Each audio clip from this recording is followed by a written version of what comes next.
സമീപകാലത്ത് വലിയ സൈബർ അറ്റാക്കുകൾക്ക് ഇരയായ രാഷ്ട്രീയക്കാരിൽ ഒരാളാണ് പാലക്കാട് LDF സ്വതന്ത്ര സ്ഥാനാർത്ഥിയായിരുന്ന ഡോക്ടർ പി സരിൻ.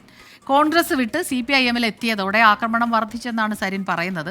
നേരത്തെ തന്നെ രാഷ്ട്രീയ നിലപാടുകൾക്കനുസരിച്ചും പ്രസ്താവനകൾക്ക് പിന്നാലെയുമാണ് സൈബർ ആക്രമണം നടന്നിരുന്നത്. ഇപ്പോൾ ഒരു കാര്യവുമില്ലാതെയും ആക്രമണം നടക്കുന്നുണ്ടെന്ന് ഡോക്ടർ പി സരിൻ പറയുന്നു.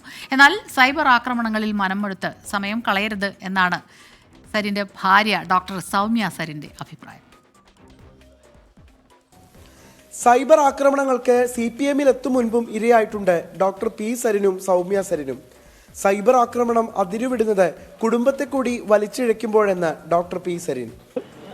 ഞാനാണൊരു രാഷ്ട്രീയ പ്രവർത്തകനായി മുഴുവൻ സമയവും പൊതുജനങ്ങളുടെ പൊതുമധ്യത്തിൽ അവരുടെ സ്ക്രൂട്ടിനിക്ക് വിധേയനായി നിൽക്കുന്ന ആൾ.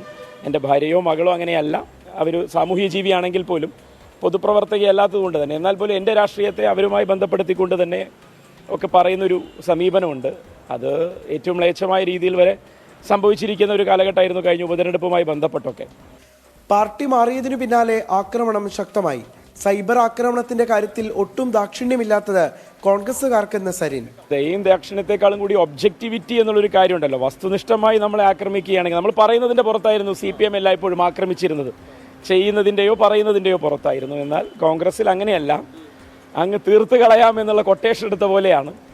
അപ്പോൾ അത് പറഞ്ഞുകൊണ്ടേയിരിക്കുന്നുണ്ട്, അത് ആവർത്തിച്ചുകൊണ്ടേയിരിക്കുന്നുണ്ട്. അതിനി എത്ര കാലം കഴിഞ്ഞാലും മാറില്ല എന്നുള്ളൊരു നിർബന്ധ ബുദ്ധിയോടുകൂടി ചില കോണുകളിൽ നിന്ന് പ്രോത്സാഹിപ്പിക്കപ്പെടുന്നത് കൂടിയാണ് എന്നുള്ളത് നമുക്ക് മനസ്സിലാകുന്നു.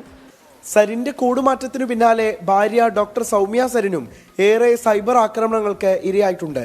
പക്ഷേ അതിന് അർഹിക്കുന്ന പ്രാധാന്യമേ നൽകാവൂ എന്നാണ് സൗമ്യയുടെ പക്ഷം. നിങ്ങളുടെ സോഷ്യൽ മീഡിയ ഹാൻഡിലുകളിൽ കമന്റ് ബോക്സിൽ വന്ന് ഒരാൾ തെറി പറയുന്നു, അധിക്ഷേപിക്കുന്നു എന്നുണ്ടെങ്കിൽ അത് കാണിച്ചു തരുന്നത് ആ പറയുന്ന ആളിൻ്റെ സംസ്കാരമില്ലായ്മയോ അല്ലെങ്കിൽ ഇമ്മെച്യൂരിറ്റിയോ ഒക്കെയാണ്. അത് സംസാരിക്കുന്നത് അയാളുടെ വ്യക്തിത്വത്തെ പറ്റിയാണ്. ഒരിക്കലും അത് നിങ്ങൾ മോശമായത് കൊണ്ടാണ് എന്ന് വിചാരിക്കേണ്ട കാര്യമില്ല. 24 പാലക്കാട്. എന്നാലും സൈബർ ആക്രമണങ്ങളിൽ നടപടി കടുപ്പിക്കുന്നുണ്ട്. പല രീതിയിലും പല ഭാഗത്തു നിന്നും നടപടികൾ ഉണ്ടാകുന്നുണ്ട്. എല്ലായിടത്തും നമുക്ക് ആ കാര്യങ്ങളാണ് പറയുന്നത്.